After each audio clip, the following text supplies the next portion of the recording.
అందరికి నమస్కారం. నేను మీ కిరణ్ రాయల్. మనం చూసుంటాం నిన్నటి రోజు వైసీపీ అధికార ప్రతినిధి అని చెప్పుకోవడం ఏంటి, వైసీపీ అధికార ప్రతినిధి అని చెప్పి ఈ గత కొద్ది రోజులుగా టీవీల్లో వచ్చి వెనకాల జగన్ బొమ్మ పెట్టుకొని ఓవర్ యాక్షన్ చేస్తున్న శ్యామల నిన్నటి రోజు తెలంగాణలో కేసు నమోదైంది. అది ఎట్లాంటి కేసు అంటే, యువకుల్ని టార్గెట్ చేసి ఏదైతే బెట్టింగ్ యాప్స్ పేరుతో బలి తీసుకుంటుందో దాన్ని ప్రమోషన్ చేయడం. ఈమె ఒక అధికార ప్రతినిధి పార్టీకా, లేదా బెట్టింగ్ యాప్స్ ప్రమోషన్ చేయడం అధికార ప్రతినిధా? చెప్పండి. ప్రతి ఒక్కరి వ్యక్తిగత విషయాలు, ప్రతి ఒక్కరి వ్యక్తిగత జీవితాలు ఈమె వేలు పెడుతుంది. వాళ్ళని నరికేయాలి, వాళ్ళని తాట తీయాలి, తొక్కి పెట్టాలంటుంది. ఇప్పుడు ఈమెను ఏమి చేయాలి చెప్పాలి. వైసీపీ పేటీఎం గానే చెప్పాలి ఇప్పుడు.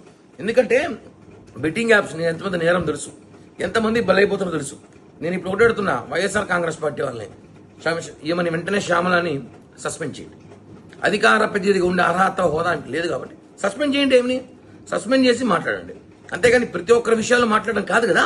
కాబట్టి శ్యామల సస్పెండ్ చేయాలని డిమాండ్ చేస్తున్నా.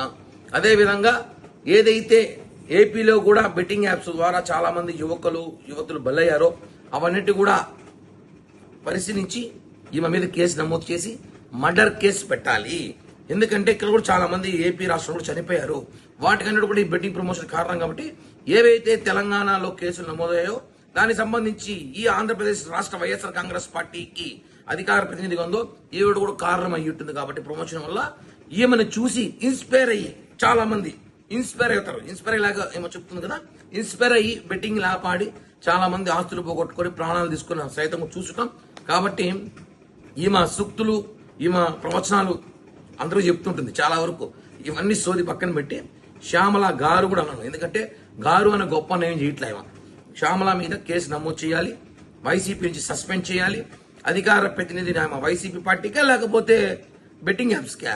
కాబట్టి ఆమె మీద చర్యలు తీసుకోవాల్సిందిగా ఏపీ పోలీసుల్ని కోరుతున్నాను.